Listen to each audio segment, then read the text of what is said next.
Вижу. Когда Иваныч начнет...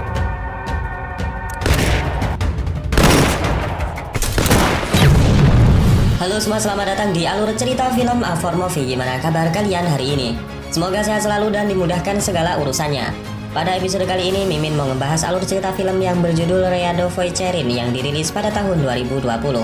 Berlatar belakang Perang Dunia II, di mana saat itu Jerman sedang menginvasi Uni Soviet. Terdapat seorang penembak jitu Jerman yang sangat merepotkan dan kerap kali membunuh pasukan Soviet. Duel sniper kemudian tersaji di mana pasukan sniper muda dari Soviet berusaha menghentikan langkah sniper Jerman. Ya udah, tanpa berlama-lama lagi, mari kita masuk ke filmnya. Semonggo.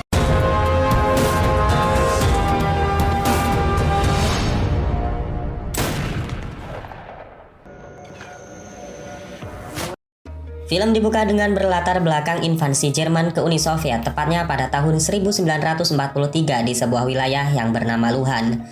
Pasukan Jerman dapat mendominasi pertempuran dengan adanya senjata dan amunisi mereka yang lebih mendukung.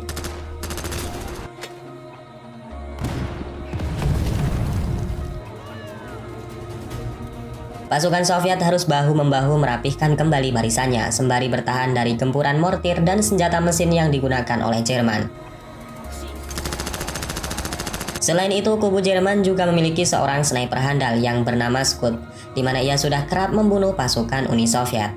Loboda sebagai kapten tempur garis depan Soviet berinisiasi meminta bantuan kepada markas pusat untuk diberikan beberapa sniper handal yang dimiliki oleh Soviet untuk menandingi sniper Jerman.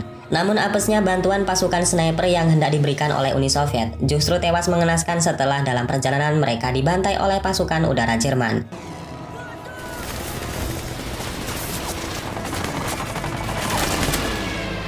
Dan kemudian menyisakan 4 orang tentara biasa yang tidak memiliki basic sebagai seorang sniper.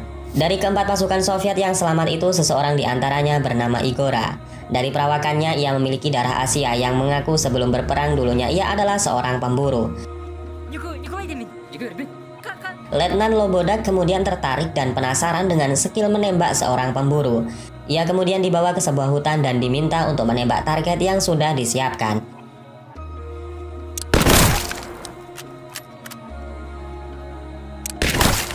Ternyata setelah beberapa kali melakukan tembakan, Igora memiliki kemampuan yang sangat mengesankan. Walaupun ia belum pernah dilatih secara khusus menjadi seorang sniper, Letnan Lobodak yakin jika Igora nantinya dapat menjadi sniper hebat dan mengalahkan skuad sniper dari Jerman. Singkat cerita, Igora ditugaskan menjadi seorang sniper di medan pertempuran. Pada saat itu pasukan Soviet harus digempur oleh pasukan Nazi Jerman dengan berondongan peluru dari senjata mesin yang mereka miliki.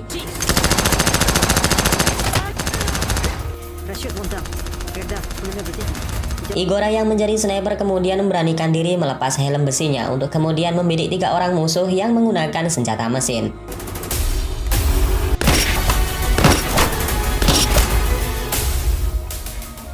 Melihat aksi gila tersebut, para pasukan Soviet pun dapat bernapas lega.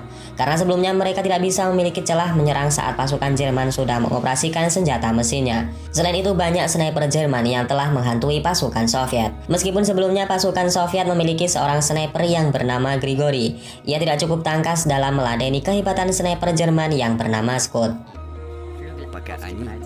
Melihat performa baik pasukan Soviet di pertempuran, seorang petinggi Jerman yang bernama Kolonel Jäger meminta pemimpin pasukan Jerman untuk sementara waktu menunggu tank baja Jerman yang sebentar lagi akan dikirimkan. Di lain sisi, Kapten Lobodak memerintahkan secara khusus kepada Igora dan Grigori untuk menghabisi sniper Jerman dan pengintainya yang diketahui selalu menunggu pergerakan pasukan Soviet di sebelah timur wilayah Luhan. Kedua sniper ini harus berangkat sebelum datangnya fajar. Sementara itu, ia akan memerintahkan beberapa pasukan untuk mengalihkan perhatian dengan alur penyerangan menggunakan senjata mesin.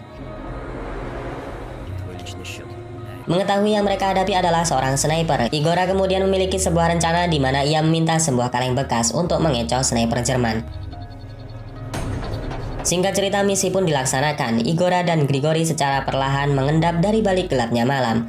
Mereka mendekat ke arah timur Luhan untuk mengintai sniper dan pengintai Jerman. Setelah di posisi timur Luhan, Igora dan Grigori yang standby dengan snipernya melihat sebuah kepulan asap rokok dari lubang depan mereka. Besar di sini orang yang berada di lubang tersebut adalah pengintai Jerman. Igora kemudian memerintahkan Grigori untuk tetap di posisinya, sedangkan ia akan berpindah tempat sembari memasang sebuah perangkap. Tak lama kemudian pasukan Soviet yang bertugas mengalihkan perhatian dan musuh mulai menembakkan senjata mesinnya.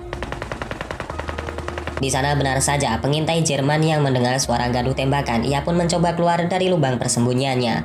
Namun Grigori yang sedari tadi mengawasi lubang itu langsung mengetahui pergerakan musuh dan langsung menembaknya.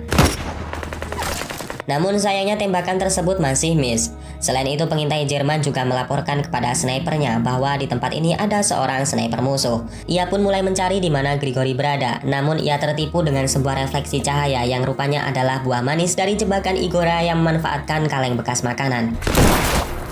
Secara tidak langsung tembakan tersebut membuat posisinya diketahui oleh Igora dan langsung membunuhnya dengan satu kali tembakan headshot. Namun sayangnya sniper Jerman yang dibunuh Igora bukanlah Scud, melainkan sniper Jerman biasa. Walaupun demikian misi ini sukses di mana Igora juga berhasil melumpuhkan pengintai Nazi Jerman dan dibawa menghadap kepada Kapten Lobodak. Di sana pengintai tersebut diinterogasi dan dipaksa untuk buka mulut. Karena tak ada pilihan lain, pengintai Jerman mengatakan jika Jerman dalam dekat waktu akan mengerahkan pasukan bantuan berupa kendaraan lapis baja. Singkat cerita, keesokan paginya semua pasukan Soviet sedang melakukan sarapan. Di sana Igora tidak melihat Grigori yang rupanya ia sedang berada di lapangan tembak. Ia berlatih menembak karena sadar dalam misinya kemarin ia tidak berhasil menembak musuh dan menjadi beban bagi Igora. Namun Igora yang datang justru membantu Grigori dan memberikan seluruh pengetahuannya dalam menembak.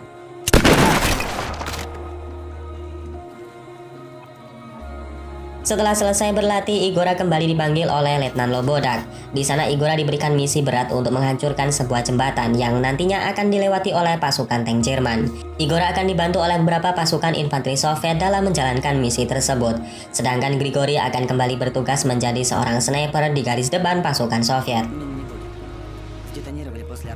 Singkat cerita, misi dilaksanakan pada malam harinya. Igora dan pasukan infanteri mulai merayap melewati pos-pos pertahanan Jerman hingga sampailah mereka di dekat sungai yang mana terdapat jembatan yang akan mereka hancurkan.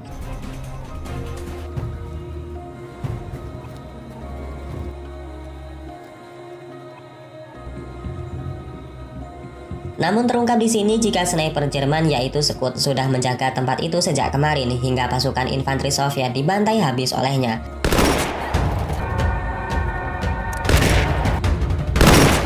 Igora yang melihat teman-temannya mati berusaha untuk mencari keberadaan Scud. Namun kamuflase yang sempurna serta jarak pandang teleskop yang kurang memadai membuatnya harus berpikir keras. Namun Igora yang cerdas kemudian menggunakan sebuah cermin yang kemudian hal itu langsung direspon oleh Scud. Setelah melihat keberadaan sniper musuh, Igora pun kembali bangkit dan berhasil menumbangkan Scud. Di lain sisi, beberapa pasukan Jerman yang sudah mengepung wilayah tersebut berhasil membombardir dengan beberapa mortir yang membuat Igora terjatuh. Melihat Igora pingsan, salah seorang pasukan Jerman yang masih sadar berusaha mengambil senjata Igora. Ia tahu jika Jerman tak akan mengampuni seorang sniper dan alhasil Igora ditawan dan diinterogasi oleh petinggi Jerman. Kolonel Jäger memaksa Igora untuk menyampaikan pesan propaganda kepada pasukan Soviet, di mana pesan itu kurang lebih mengajak pasukan Soviet untuk menyerah. Jerman akan menjanjikan kedamaian dan kebahagiaan yang tidak pernah mereka rasakan sebelumnya. Namun Igora yang cerdas justru mengatakan sebuah candaan sehingga membuat Kolonel Jäger marah dan menyuruh anak buahnya membawa Igora ke ruang tahanan.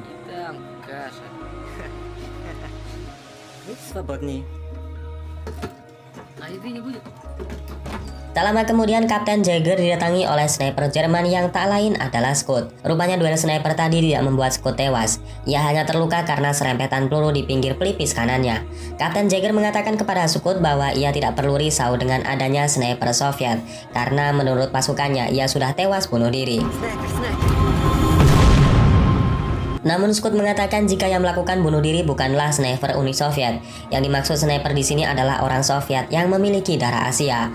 Mendengar hal itu, Kapten Jäger pun kaget dan mencurigai Igora. Ia pun kembali memanggil anak buahnya untuk membawa Igora. Namun rupanya Igora yang cerdik berhasil kabur dari ruang tahanan dan melarikan diri ke arah hutan belantara. Kemudian di pagi harinya Igora yang melarikan diri dikejutkan dengan beberapa pemuda yang sudah menodongkan senjata di belakangnya. Namun rupanya mereka bukanlah musuh, melainkan beberapa partisipan Soviet yang sama-sama memusuhi Jerman. Igora dibawa ke markas mereka dan di sana Igora menyampaikan pesan dengan markas Soviet dengan kode bahasa yang hanya diketahui oleh pasukan Soviet berdarah Asia sama seperti dirinya.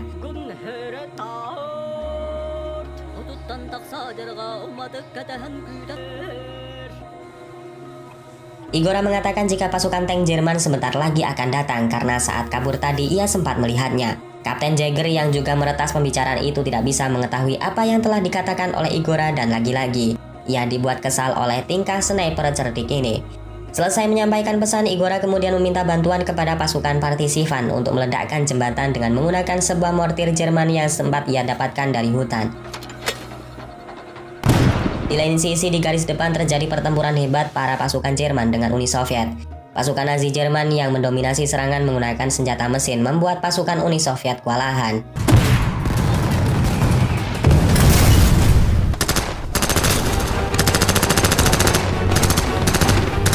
Namun Grigori yang juga bertugas di garis depan memberanikan diri untuk menguji ilmu yang telah diberikan oleh Igora. Dan secara mengejutkan, tembakan tersebut tepat sasaran di mana pengendali senjata mesin Jerman berhasil dilumpuhkan.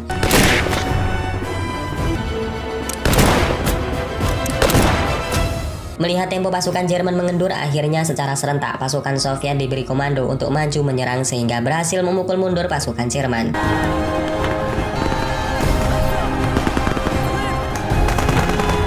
Film kembali terfokus kepada Igora dan beberapa pasukan partisipan Soviet. Mereka telah meletakkan mortir di sebuah bilah kayu di bawah jembatan. Ia akan menembak mortir dari kejauhan yang nantinya mortir akan meledak dan membuat rubuh jembatan.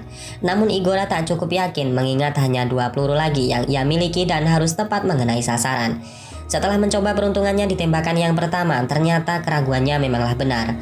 Peluru yang ia gunakan tak cukup kuat untuk menembus baja mortir.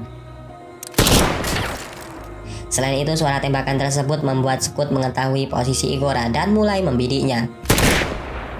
Setelah meyakini tembakannya telah membuat musuhnya tewas, Scud pun mencoba untuk memeriksanya. Namun kecerdikan Igora kembali diperlihatkan di mana hal itu memang siasat Igora yang sudah meletakkan orang-orangan palsu sedangkan ia berhasil menghabisi Scud dari belakang. Setelah menghabisi hantu sniper yang sudah banyak menewaskan pasukan Uni Soviet, Igora pun menggunakan senapan Scud untuk menembak mortir tepat sebelum pasukan tank Jerman berhasil melewatinya.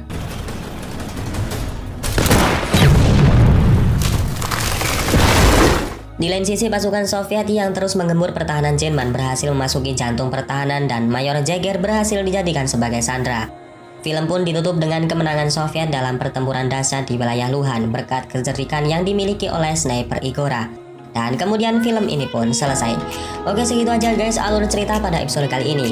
Pesan yang dapat kita ambil adalah berusahalah yakin, teguh pendirian, pantang menyerah dan gunakan IQ kalian semaksimal mungkin.